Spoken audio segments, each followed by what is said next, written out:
So did you see this about Steve Nash? The Lakers have declared both Steve Nash and Kobe Bryant out for the season. Nash signed a 3-year, basically $27 million contract, maybe 27.5. So he's getting a little over $9 million a year, and he may even be getting a little tiny bit more in the third year of the deal, $9 or $10 million bucks a year. He played 10 games this season. He averaged 7+ points, 4+ assists. He's the oldest player in the NBA. He's done as a truly effective NBA player, right? Now, could he play 17 minutes a game as a backup point guard and help you win some games? Probably, if he's healthy, but it's unclear whether... Like a Derek Fisher role? Is that what you're saying? Yeah, even more so, because Derek Fisher is like a point guard because of his height. Like, Derek Fisher is not Derek Fisher doesn't come in and distribute the ball like Steve Nash or push it up and down the court. Derek Fisher's a spot-up shooter and a good one. He's also a better defender than Steve Nash. Yeah, he's more intense on defense. But anyway, like, I'm not saying there's not a role for him, but it's not a very significant role, and it's probably... But anyway, he may not be able to play. So... When Mike D'Antoni announced this week that Steve Nash wasn't going to play this season, it came up in a Grantland.com video documentary. He talked about whether he would return next year, and he said that he would return next year. And the reason is fascinating, and he's getting some grief for it, but he should get only praise. It's just a reality, Nash says. I'm not going to retire because I want the money. It's honest. We want honest athletes, but at the same time, you're going to have people out there saying he's so greedy, he's made X amount, and he has to take this last little bit. Yes, I do have to take that last little bit.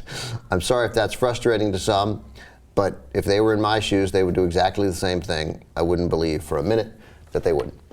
I love it. It's great. I mean, he signed a 3-year contract. Yeah, he might not play, his injury may keep him from playing, but he needs to go to camp and show up and make the Lakers cut him because he's going to get paid. And if he retires, he doesn't. And I don't care how much money you made. His salary next year will push his overall career earnings past $146 million. Damn. That's a tremendous amount of money. Now, he's obviously spent a lot of that. He's been playing, and I'm sure he has a great deal of money. But $9.5 million is $9.5 million. Yeah. You know? I mean, take your money.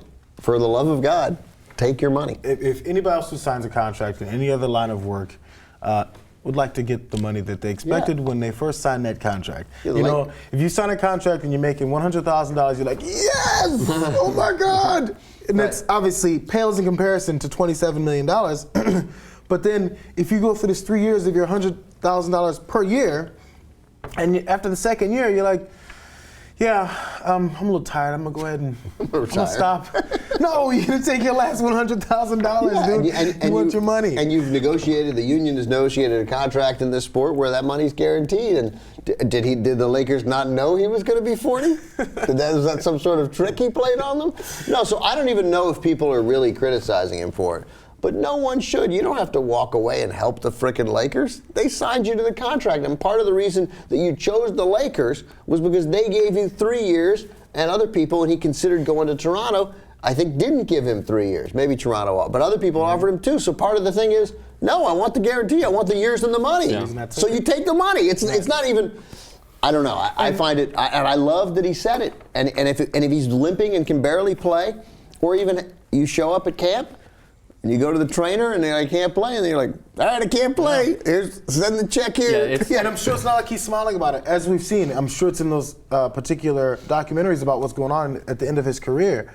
But the guy is working his ass off. He's still working. He says, I could come in every day and say I'm not right, then I'd just be injured, ride out the rest of my contract, collect my checks. Well, I'm not willing to retire and give up that last year of my contract. I'm also not willing to sit back and say I don't feel it today. That's not me. I still love the game enough, still love to fight. I want to do everything I can to get back out. So he's going to bust his ass. I have a feeling that we don't know. I don't know. I'm not a doctor. I mean, we saw in the Grantland, I remember seeing that piece in that video. Like, he was busting his ass. Like, he was riding the treadmill, and the game was on the TV, and he's like, it's just so weird how I'm here in the training room. I do this every game, and yet the crowd and the court and the players are just like a few feet away, and it seems like I'm so incredibly far away. Because it's just like, I could tell it just like takes a toll on him. But what he said is totally refreshing. Refreshingly honest. And that's sort of what we talk about it all the time on the show, what we kind of want. Like, we don't want the Colin Kaepernick answers. one game at a time. You know, we're doing this, we're doing that, we're trying to get better. Offensive line played well, defense played well, everyone played well. Like we want these sort of quotes from athletes, and we want this sort of honest, refreshing take, and that's exactly what it was. So I applaud him.